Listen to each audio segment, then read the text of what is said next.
45도 광대 축소를 많이 시키지 않고 뒤쪽 광대 이전, 그러니까 후방 부분만 줄이는 거기 때문에 정면에서 봤을 때 여기 뒷부분이 튀어나와 있는 거, 이거를 줄이는 쪽으로 주안점을 두고 고안이 된 수술이에요.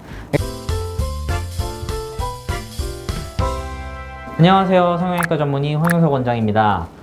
오늘은 안면윤곽 성형 중에서 퀵광대 관련돼서 이야기를 좀 드려보려고 해요. 퀵광대 수술 사실 나온 지가 뭐 엄청 오래된 그런 수술은 아니에요. 근데 이제 기본적으로 우리가 하던 광대축 수술, 요즘엔 3D 광대축 수술이라고 많이 부르는데, 입 안쪽으로 수술을 해서 안쪽 고정하고 뒤쪽까지 같이 이제 고정을 하는 방식으로 하던 클래식한 방법으로 하던 거에서 좀 변형이 되는 게 퀵광대죠. 말 따라서 빨리 수술을 할 수가 있어요. 왜냐면 45도 광대 쪽을 아주 크게 건드리지 않기 때문에 이게 가능한 거고, 접근하는 방법, 그러니까 수술 위치가 입 안절개를 통해서 수술을 하지 않기 때문에 결과적으로 입안절개가 없게 되면은 뭐 출혈이 되거나 아니면 액체 같은 거, 소독약 같은 거죠. 이런 게 이제 입안으로 들어갈 가능성 자체가 적어져서 수술 자체를 전신 마취를 하지 않고 수면 마취 형태로 진행을 할 수 있기 때문에 퀵이라고 이제 편의상 부르는 거죠. 근데 실제 수술 자체는 이제 말씀드렸다시피 45도 광대 축소를 많이 시키지 않고 뒤쪽 광대 이전, 그러니까 후방 부분만 줄이는 거기 때문에 정면에서 봤을 때 여기 뒷부분이 튀어나와 있는 거, 이거를 줄이는 쪽으로 주안점을 두고 고안이 된 수술이에요. 그러니까 결론적으로 얘기하면은 뒤쪽 부분이 많이 튀어나와 있고 45도 쪽은 크게 줄일 게 없는 분들한테는 굉장히 좋은 수술 방법이 될 수 있죠. 왜냐면 어차피 45도 쪽에서 줄일 게 별로 없는데 굳이 입안절개 전신 마취 해가면서 거기다가 핀까지 써가면서 이렇게 수술을 할 필요가 없는 이런 경우에 간단하게 뒤쪽 광대만 딱 필요한 부분만 집어넣어서 해당 부분만 교정해주면은 만족도를 올릴 수 있는 그런 경우들이 이제 있는 거죠. 근데 문제는 아까 제가 얘기한 장점에 정확히 이제 거꾸로 생각해 봤을 때 안 맞는 부분이 생기는 거죠. 45도 광대가 큰 경우에 나는 광대축 수술을 하고 싶어. 근데 수술을 알아봤더니 퀵광대 수술이라는 게 있어. 이거는 전신 마취도 안 해도 되고 수술도 빨리 끝나고 뭐 당연한 소리인데 비용도 저렴해질 수밖에 없죠.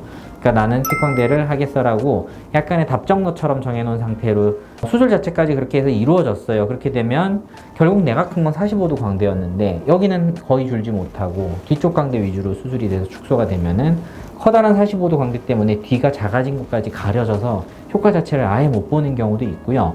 그 다음에 내가 원하는 부분이랑 맞지 않는 현상이 생기게 되면 결과적으로는 이 커다란 45도 광대 때문에 재수술까지 고려해야 되는 일이 생기죠. 퀵광대 수술이랑 그 3D 광대 수술이랑 가장 큰 차이점은 결과적으로 45도 광대 쪽에서 뼈 일부를 잘라내서 볼륨을 줄이고, 그 다음에 후퇴를 시켜서 돌출도를 감소시키고, 그 다음에 이 부분을 이제 움직였으니까 해당 부분을 고정시키고, 이런 과정들이 포함이 되느냐 아니냐로 퀵인지 3D인지가 갈라지게 되는데, 만약에 우리가 퀵광대를 먼저 했어요. 근데 뭔가 마음에 안 들어서 다시 3D 광대축 수술을 생각을 하고 재수술을 하게 되면은 앞에 이루어졌던 이 수술이 범위 자체가 완전히 겹치지는 않는다고 하더라도 수술에 영향을 줄 수밖에 없거든요. 특히나 그 퀵광대 수술할 때 어떤 문제가 생겨서 깔끔하게 뼈가 아무로 붙지 못한 경우에는 3D 광대축 수술에 사용되는 절골선이나 아니면 고정 부분에 영향을 주게 되면은 결과적으로 수술 자체를 안전하게 진행하지 못하게 될 수도 있기 때문에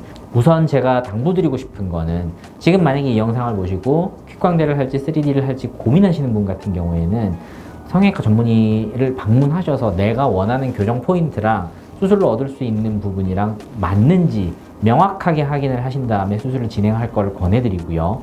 그 다음에 퀵광대 수술을 했는데 만족할 만한 결과를 얻지 못해서 다시 재수술을 고려하고 있는 경우에도 성형외과 방문을 하셔서 CT를 촬영을 해보고 내가 기존에 수술했던 퀵광대 수술이 얼마나 잘 안정적으로 아물었는지 확인이 된 다음에 그 다음 단계를 생각을 하셔야 된다는 거, 이 점을 말씀드리고 싶네요. 그리고 퀵광대 수술 후에 3D 광대축 수술을 하는 이 시기에 대해서도 사실은 많이들 질문을 하세요. 왜냐면 퀵광대 수술 한 직후에 붓기가 빠지고 난 다음에 그 직후에 내가 만족을 못하는 경우에 조급한 마음에 뭔가를 빨리 서둘러서 재수술을 하고 싶어 하는 경우들이 계신데, 이럴 때는 최소한 뼈가 아물어 붙을 수 있는 적절한 시간을 주셔야 돼요.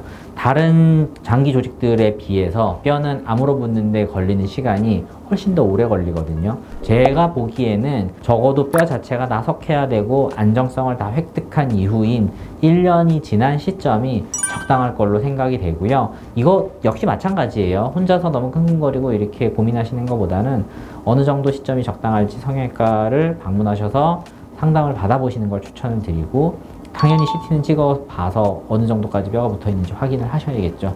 하지만 수술 직후에 한 달밖에 안 됐는데 이미 병원만 돌아다니는 거는 좋은 생각은 아니라는 그런 판단이 듭니다. 자, 오늘은 안면윤곽 성형 중에서 퀵광대 수술, 그리고 이거를 재수술을 어떻게 할지에 대한 부분에 대해서 설명을 드렸고요. 다음번에 좀 더 재미있고 유익한 영상으로 찾아올 수 있도록 하겠습니다. 자, 좋아요, 구독 잊지 마시고 다음 시간에 다시 뵐게요. 감사합니다.